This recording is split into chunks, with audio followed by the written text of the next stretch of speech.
Shalom God Lovers.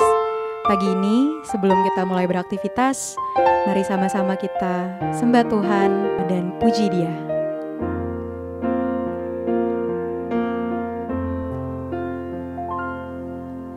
Semusim berlalu, namun Kau selalu peliharaku. Kasih dan setiamu tak pernah layu di hidupku. Lebih luas dari samudra, kebaikan-Mu Bapa takkan habis di hidupku. Lebih tinggi dari cakrawala, tak terbatas kasih-Mu. Sungguh ku bersyukur. Lebih luas dari samudra, kebaikan-Mu Bapa takkan habis di hidupku. Lebih tinggi dari cakrawala, tak terbatas kasih-Mu. Sungguh ku bersyukur. Shalom, God's Lovers sekalian, apa kabar? Jumpa lagi bersama saya Randy Chandradinata di dalam program Words from Heaven. Kita telah membahas tentang bagaimana seseorang itu mengalami luka hati, dan syarat utama untuk seseorang mengalami pemulihan atau kesembuhan adalah dengan jujur terhadap diri sendiri. Maka yang berikutnya kita perlu untuk masuk kepada langkah yang lebih dalam lagi, yaitu kita mengizinkan kasih Tuhan memulihkan kita. Izinkan kasih-Nya memulihkanmu. Nah, saudara, berbeda dengan penyakit tubuh atau penyakit fisik yang lain, yang namanya luka hati atau luka batin itu letaknya di dalam, saudara. Ya, luka batin itu bisa menyerang kita secara hati, mental, spiritual. Itu bisa terganggu dengan adanya luka hati. Nah, maka dari itu, oleh karena lukanya itu ada di dalam, maka yang perlu untuk menangani kita, yang sanggup untuk memulihkan dan menyembuhkan kita, itu bukan dokter jasmani, saudara. Tapi ada dokter yang punya kuasa supranatural. Dokter di atas segala dokter, dan itulah Yesus Kristus. Urusan hati, urusan spiritual, itu adalah bagiannya Tuhan Yesus untuk menjamah dan memulihkan kita, saudara. Amin. Ya, maka dari itu kita perlu untuk mengizinkan kasih Tuhan itu untuk menjamah dan memulihkan keadaan kita.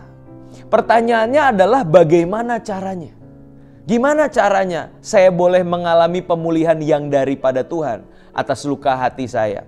Nah, saudara, saya percaya tidak ada langkah lain, tidak bisa tidak harus melalui ini, yaitu salib Kristus. Salib Kristus. Kita perlu untuk senantiasa memandang salib Kristus, karena lewat salibnya itu kita mengalami pemulihan, mengalami kesembuhan secara hati. Nah, pertanyaannya, kenapa dengan salib Kristus? Ada apa dengan salib Kristus? Karena di dalam salib Kristus, saudara, di situ kita menemukan bahwa wujud dari kasih dan pengampunan Tuhan itu termanifestasi di atas kayu salib bagi setiap manusia yang berdosa. Yesus itu menyatakan kasih-Nya, pengampunannya kepada kita, bukan ketika kita sudah menjadi pribadi yang baik, menjadi pribadi yang sudah bertobat, bahkan sudah menjadi sempurna di hadapannya sehingga Dia berkorban bagi kita. Tidak. Justru Yesus itu mengasihi dan menyatakan pengampunannya bagi kita adalah ketika kita masih berdosa, saudara. Maka di Roma 5 ayatnya yang ke-8 dikatakan, akan tetapi Allah menunjukkan kasih-Nya kepada kita oleh karena Kristus telah mati untuk kita ketika kita masih berdosa. Nah, inilah yang membedakan antara kekristenan dengan agama. Agama adalah usaha manusia untuk memperoleh kasih karunia, pengampunan dari Tuhan lewat usaha dan perbuatan baiknya. Tetapi kekristenan berbeda. Karena kita menyadari dan mengakui aku adalah orang yang lemah dan berdosa, aku tidak mungkin berkenan kepada Tuhan dengan usaha dan perbuatan baikku, maka aku bergantung sepenuhnya kepada kasih karunia Allah yang dinyatakan lewat pengorbanan Kristus di kayu salib. Dan itulah yang mengampuni kita, saudara.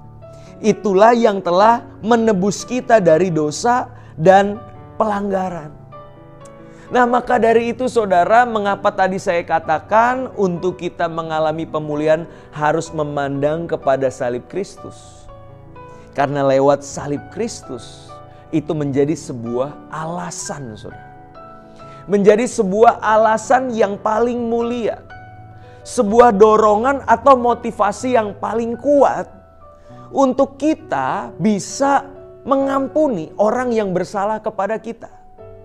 Orang yang telah menyakiti hati kita lewat perkataan perbuatannya, baik yang disengaja maupun tidak disengaja.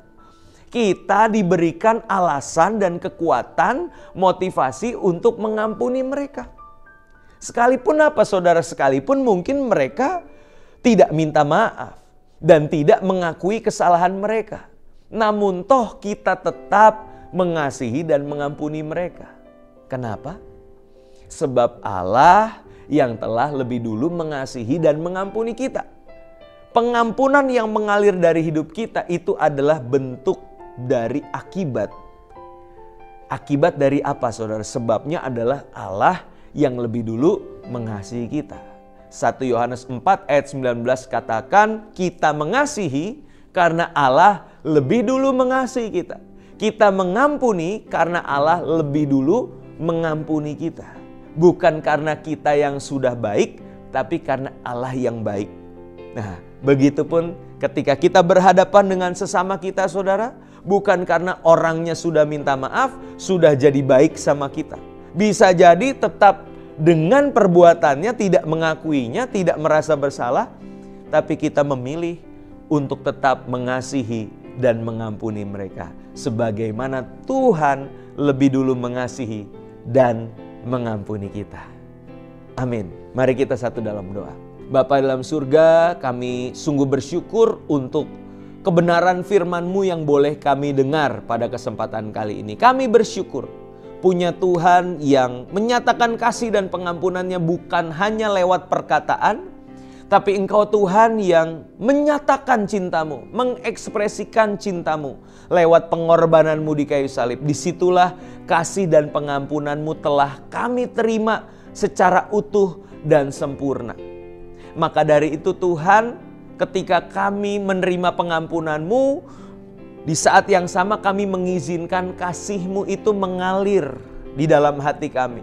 Memulihkan setiap luka-luka, kecewa, sakit hati yang ada di hati kami. Dan kami percaya kasih yang melimpah itu, yang meluap-luap di hati kami akan mengalir keluar. Sehingga orang-orang di sekitar kami yang mungkin menyakiti kami, yang telah mengecewakan dan melukai kami, lewat kasih tersebut, maka kami boleh menjadi saluran berkat bagi mereka. Kami lepaskan pengampunan, kami lepaskan berkat bagi mereka. Karena Allah yang sudah lebih dulu mengasihi dan mengampuni kami. Roh Kudus, mampukan anak-anak-Mu untuk menerima kasih yang daripada Tuhan dan membagikannya bagi sesama kami. Di dalam nama Tuhan Yesus kami telah berdoa. Amin. Saya percaya God's Lovers sekalian diberkati lewat renungan pada kesempatan kali ini. Maka dari itu mari bagikan link YouTube yang ada ini kepada sahabat, kepada rekan-rekan saudara semua, teman-teman dimanapun berada. Sampai ketemu di Words from Heaven berikutnya. Tuhan Yesus memberkati.